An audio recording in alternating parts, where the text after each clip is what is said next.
So welcome to SQL and databases. Now, this course is very different from the previous course. We're not going to write any HTML. We're not going to write any PHP. We're not going to write any CSS. And we're not even going to talk about the request response cycle. What we're going to do is learn a whole new computer language, SQL, structured query language, the way that we talk to database servers. Now, the interesting thing is there's the first class, which is PHP and HTML and all that, and then there's this SQL class, and you literally can take those two classes in either order. So if you have stumbled into this class and you don't know anything about HTML and CSS or PHP, it's fine. So these two classes can be done in any order, but you have to do both the first class and the second class to be ready for the third class. And so in the third class, we combine PHP and SQL together, and so if you don't know the two pieces, it's going to seem really crazy.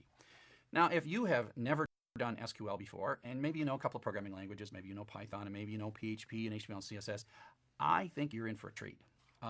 If you've watched my other classes, I am at times apologetic. Sometimes I will say, yeah, I'm a little sorry about how this works, but it's okay, just put those parentheses in because it's what you gotta do. I never apologize for SQL. SQL to me is the most beautiful programming language that I use. It is super powerful, it is super expressive, and it makes sense. I often tell my students on campus that I teach you Python before I teach you SQL, because if I taught you SQL, you would refuse to learn Python. And that's because the way humans think is I want this. And what we do in SQL is we say, I want this. And so it feels very human. Now, if you fall in love with SQL like I have, you'll think, oh, well, then I'm going to write every program in SQL. It turns out that SQL is kind of a higher level language, and that's why it's so beautiful, but you really can't write everything in SQL. So you still need to learn JavaScript, and you still need to learn PHP, and you still need to learn Python.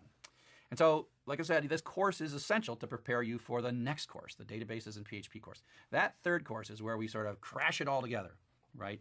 And that I wish I could start at that third course, because at the end, you've built a real functioning database application, a CRUD, create, read, update, and delete application. But for now, you need to learn SQL and just learn SQL by itself and enjoy it, and then we will really apply it to build applications in a bit. So thanks for your interest in the class. Let us know in the forums if there's any problems or if anything's broken. I love to fix stuff, and if you need to get a hold of me in a hurry, just tweet me with @Dr. Chuck, and I usually see that in just a few minutes. So again, thanks for coming to class, and we'll see you at the end.